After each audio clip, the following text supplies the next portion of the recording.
C'est vrai qu'aujourd'hui, l'Internet, c'est un outil merveilleux d'accès aux connaissances, d'accès au savoir, mais c'est aussi un espace de vulnérabilité qui est énorme.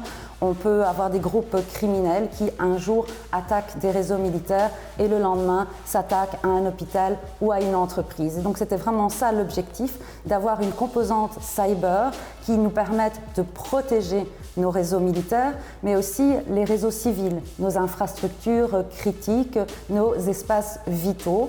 Et c'est dans ce but, évidemment, que nous renforçons nos moyens. Ce qui nous a permis, en octobre dernier, d'inaugurer le premier commandement cyber au sein de la défense belge et puis ensuite de poursuivre dans cette voie.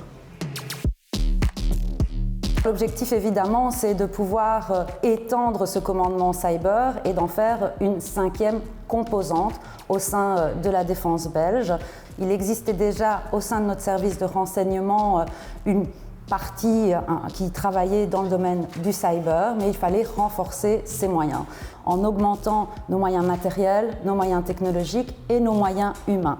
Il s'agit évidemment de recruter du personnel pour cette composante cyber.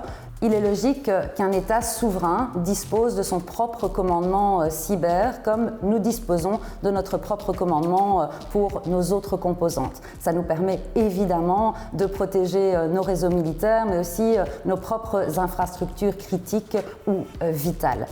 Par ailleurs, dans un contexte beaucoup plus large où chaque État renforce sa défense, où chaque État investit davantage dans la cybersécurité, nous collaborons davantage aussi avec ses partenaires européens et ses alliés de l'OTAN. C'est vrai qu'ici, en 2022, je crois qu'il y a un réel tournant pour la défense belge avec le lancement de ce commandement cyber et cette montée en puissance pour atteindre la 5e composante au niveau de la défense. On le voit, la cybersécurité partout. Regardez ce qui se passe sur le continent européen.